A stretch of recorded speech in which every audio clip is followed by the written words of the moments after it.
آپ اب ایمانداری سے بتائیں آپ میں سے کتنے ہیں جو بہنوں کا حصہ کھا کے بیٹھے ہوئے ہیں, یا آپ کے بڑوں نے کھایا, یا ایک اور پولیٹیکل موو چلی جی وہ پھوپھیوں نے خوشی سے ہی لکھ دیا اپنا حصہ, تسی خوشی نہ لے لیا, بشرمی نہ لے لے, شرم کریں آپ. ٹھیک ہے, تو جب اللہ کہہ رہا ہے یا ابا جی نے خود ہی نہیں دیا انہیں, ابا جی سے اس بات کا پوچھا جائے گا. ویسے نہیں ہے اسلام میں یہ کہ 2 حصے لڑکے کے اور 1 حصہ لڑکی کا, وہ ہے ڈیتھ کے بعد, جو کہ اصل مال اللہ کا ہی ہے سارا, وہ کسی ایک بندے کو اس نے دیا ہوا ہے, جو ہی وہ مر گیا اس کی ملکیت ختم ہو گئی. اب اس مال کو مال مفت سمجھ کے لڑنے بڑھنے نہ بیٹھ جائیں, اس لیے اللہ نے وراثت کے قانون بتا دیے. اس کے بعد یہ لاز ہوں گے,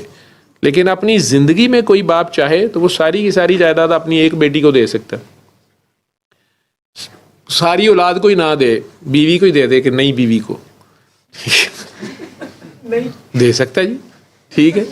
پچھلی اولاد ہوگی نا تو نئی ایک کاکی آ گئی تو بس ٹھیک ہے, کھا پی گئی, سنتے نہیں ہیں چڑیل, ٹھیک ہے, ہمارا ابا لوٹ لیا, تو ابا اپنے شوق سے جو مرضی کر سکتا ہے. ٹھیک ہے, اور یتیم خانے کو دے کے جا سکتا ہے, کوئی چیریٹی کا کام کر سکتا ہے, وہ اس کا حساب اس نے دینا ہے. لیکن چونکہ اس کو یہ حکم ہے ایک مسلمان کے طور پہ, اللہ نبی کا قرآن کا حکم ہے کہ حقدار تک پہنچانا ہے, اس میں حق میں بھی نبی پاک صلی اللہ علیہ وسلم نے یہ بتا دیا ہے کہ پہلے کس کا حق ہے.